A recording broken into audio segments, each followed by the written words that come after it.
Hey guys, welcome back to another video. In this video, I'm gonna read an article talking about Uber and Lyft and the scheme, scam, and criminal organization that they're running, and why if you are still driving for Uber or Lyft, you are an idiot. You know it's a criminal organization. You know they're scheming and scamming dollars from you and the passengers. You are running your car into the ground. You're putting 50,000 miles a year on your car. You're putting 50,000 miles a year on your car. Let's read. Uber and Lyft agreed to pay New York drivers $325 million after wage theft allegations. They settled on that because really it should be more like $600 million. They agreed to pay that. This is just in New York. They really owe the New York drivers $600 million. Multiply this number, 328 million, times all 50 states.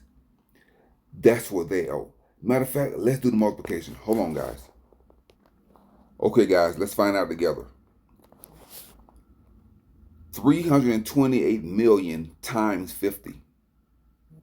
The answer is 16,400,000,000. $16,400,000,000. That is what Uber and Lyft owe all the drivers of the United States. $16 billion. See, so they're getting over. They will gladly, happily pay $328 billion if they get to keep $16 billion. They will happily give $300 million if they get to keep $16 billion. Because this is how much they owe all the drivers in the United States. I multiplied 328 million times 50. This is just in New York. This is just in New York. If DoorDash the same way. All these companies are raking in $100 billion a year. Maybe not that much, but it's up there. Off your back. Let's continue with the article. Hold on. Okay, here we go, guys. Uber and Lyft have agreed to pay New York drivers more than $300 million settlement and increase drivers' benefits after the investigation into the ride-sharing app found they withheld wages and benefits from drivers. New York Attorney General Lolita James of office said on Thursday. Uber will pay $290 million and Lyft will pay $38 million to current and former drivers after James' office spent years investigating a wage theft complaint against these companies. Her office said, under the agreement, drivers will now be able to see compensation breakdowns for each of their rides that detail how much a rider paid for each ride, as well as earning statements that will detail their compensation for each pay period. Uber and Lyft will be required to pay drivers outside of New York City a minimum of $26 per hour, which will be adjusted for inflation each year. New York City drivers have had guaranteed minimum earnings since 2019. They never got their money. It's been 5 years. And they are allowing, the federal government and the state governments are allowing these criminals to continue to operate. It is a criminal organization, and the CEOs and these engineers and the CFOs, they should be arrested under the RICO Act. They should be arrested under the RICO Act. Let's look at what the RICO Act is. Hold on, guys. According to Wikipedia, the Racketeer Influenced and Corrupt Organizations Act is a United States federal law that provides for extended criminal penalties and a civil cause of action for acts performed as part of an ongoing criminal organization. Exactly. That's what the RICO Act is. The Racketeering Influence and Corruption Organization Act is a U.S. federal law passed in 1970 to combat organized crime. It aims to stop organized crime and racketeering from infiltrating legitimate businesses that operate across state lines. Uber and Lyft. RICO's conspiracy provision allows prosecutors to charge multiple people who commit separate crimes to achieve a common goal. It also allows prosecutors to target people, positions of authority within criminal organizations. See? Now, the state government in Fulton County, which is in the city of Atlanta, they charged a group of teachers with the RICO Act. Let me show you. Hold on.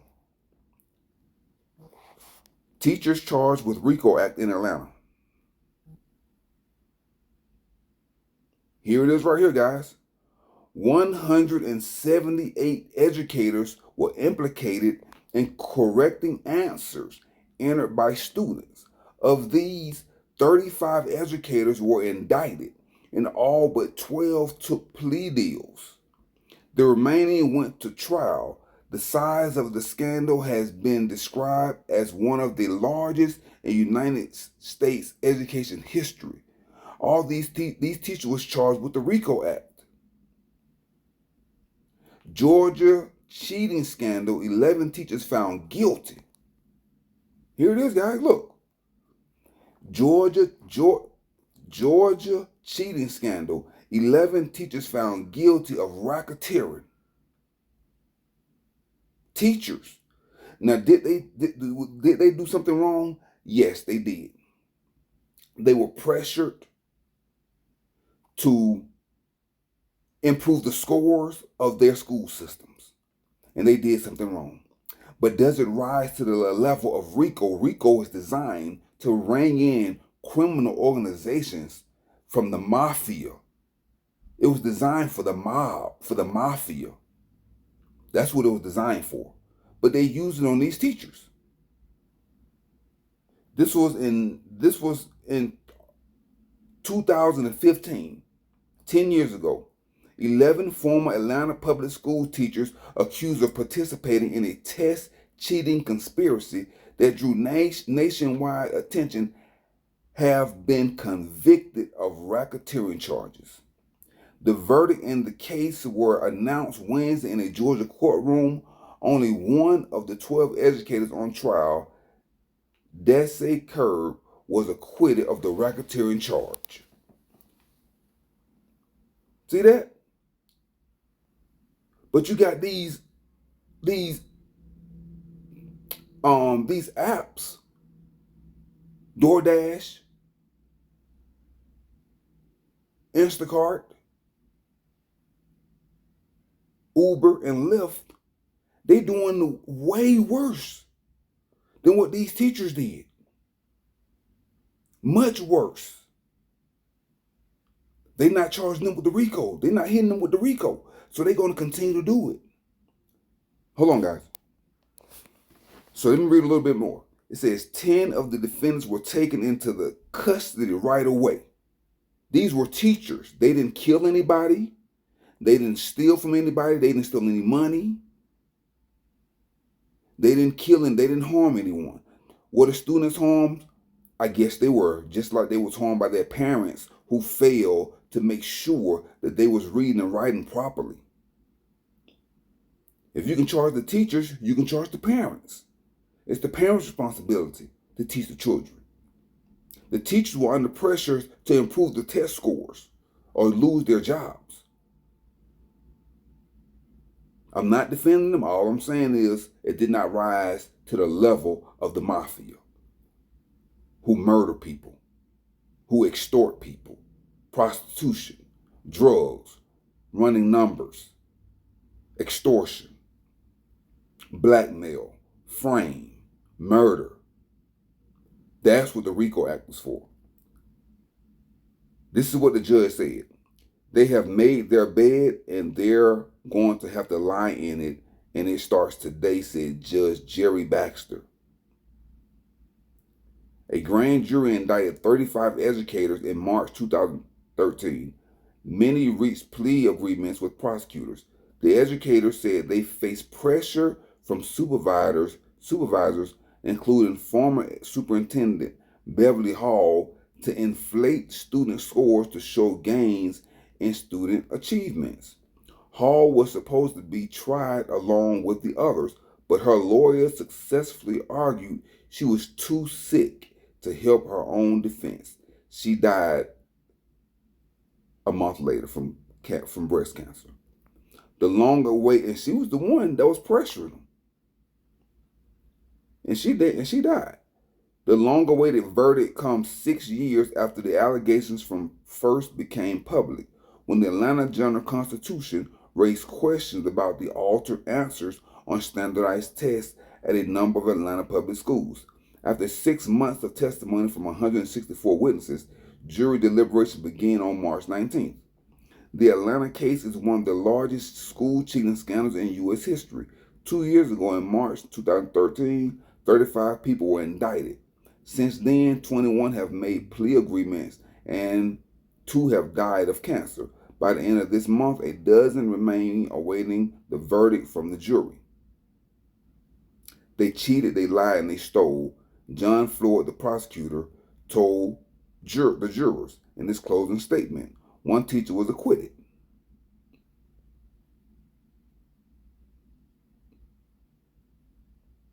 So, okay, and asked if he thought his office did the right thing in accepting plea deals from the other 21 of the 35 indicted educators. Paul Howard, Fulton County District Attorney, said, "Oh yeah, we absolutely did the right thing." All right, hold on, guys. So anyway, I'm gonna get back to the article. So anyway, that's my point is. My point is, see how they can how the system use RICO when they want to. But they won't use the criminal justice system against these corrupt organizations. Okay, so let's continue. It said under the agreement, Uber and Lyft will be required to pay drivers outside New York City a minimum wage of $26 per hour.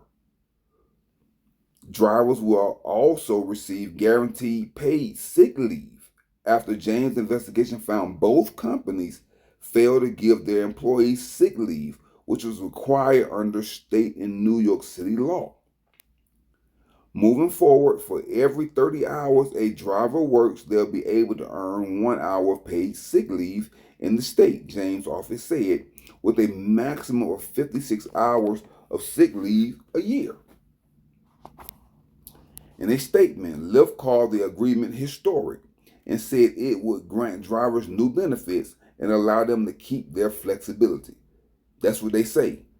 Now, who's going to hold them to these standards, to this agreement? Who's going to hold them to these agreements? Like, since every driver is out there by themselves, they don't have a coalition, they don't have a union. They are out there by themselves. There is no fact checking going on. No one is uh, um, looking at the books. It says more than 100,000. That's how many drivers in New York could be eligible to get the benefits and funds under the agreement, James' office said. Key background. Beginning in 2014, Uber began deducting sales tax and black car fund fees, which contributes to a fund to provide drivers with workers' compensation benefits from drivers' paychecks without disclosing those deductions. They start taking money from black car drivers, for the Black Car Drivers Fund. It says compensation benefits from workers' paycheck without disclosing those deductions. Those fees should have been paid by passengers, not taken out of the driver's payments. Meanwhile, Lyft took an 11% administrative charge from, that's supposed to say from, but it's a form, from customers between 2015 and 2017. That equaled the black car fund and sales tax combined. According to James' office, this administrative charge also should have been paid by riders, not by drivers. In 2020, California Labor Commission office filed lawsuits against both companies, accusing them of committing wage theft by misclassifying drivers as independent contractors instead of employees. So two of their largest markets, New York and California, have accused these criminals of theft, but nobody's going to jail. Okay, that's it for the article. So anyway, the point is, I already made my point. You're working for a criminal organization. You will never be properly compensated until they have drivers on the board of directors. A driver, and then he will probably get compromised too and turn into a criminal. Even if they put a driver on the board of directors, he will be compromised and turn into a criminal once he see all the money. They're going to pay him off. Next thing you know, he's going to be driving in a 2027 Escalade, a $250,000 car. No one can be trusted with that kind of money. They all must be audited. So if a driver is going to sit on the board of directors, he must not be compensated at all to watch the books, or he will be turned into a criminal like the rest of them. So if you're a driver for Uber or Lyft, you are being robbed, you're being cheated, you're being stolen from and scammed every ride. If you are a rider for Uber or Lyft, they're stealing from you too. You're working for an app mafia. You're working for pimps. Okay, guys, until next time, guys, that's it for this video, guys. Remember, keep your life clean, keep your car clean, keep your mind clean, and keep your body clean, guys. Remember to drink plenty of spring water to flush out the toxins, the chemicals, and the poison from the food supply. Guys, you are being poisoned, you're being micro-poisoned every day. And since you're operating your lower self, you also poison your pets and your kids. Until next time, guys, I'm Countryman 777, and I'm signing off. Peace.